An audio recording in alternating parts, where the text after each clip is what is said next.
দেখুন, সায়েন্স সিটিতে অবরোধ, এই অবরোধে সামিল হয়েছে পথে অ্যাপ ক্যাব মালিক এবং চালক সংগঠন। বেশ কিছু দাবি তুলছেন তারা। কি দাবি, এ বিষয়ে আপনাদের ডিটেল জানাবো।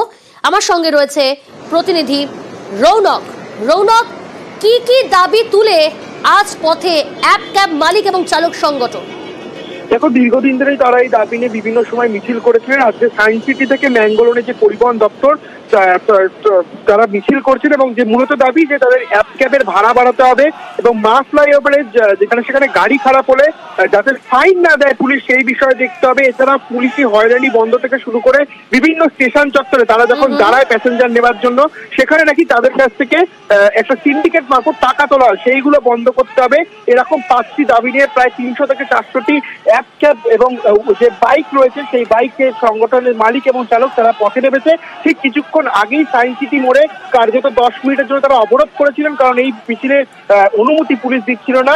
উত্তপ্ত কিছু বাক্য বিনিময় হয় পুলিশের সঙ্গে এবং তারপরেই কিন্তু পুলিশের তরফ থেকে অনুমতি দেওয়া হয়। এখন কার্যত সায়েন্স সিটির যে অবরোধ তারা তুলে নিয়েছে এবং তারা মিছিল ম্যাঙ্গালোরের যে পরিবহন দপ্তর সেই দপ্তর পর্যন্ত এগিয়ে চলেছেন। তারা কিন্তু পরিবহন মন্ত্রীর কাছে ডেপুটেশন দেবেন। এই মূলত যে 5টি দাবি, সেই দাবি মানতে হবে। বিশেষত তাদের ভাড়া বাড়াতে হবে এবং পুলিশি হয়রানির যে শিকার তারা দীর্ঘদিন হচ্ছেন, তারা অভিযোগ করছেন, সেই হয়রানি যাতে বন্ধ হয়, এই বিষয়গুলোকে সামনে নিয়ে কিন্তু তারা আজকে মিছিল করবে।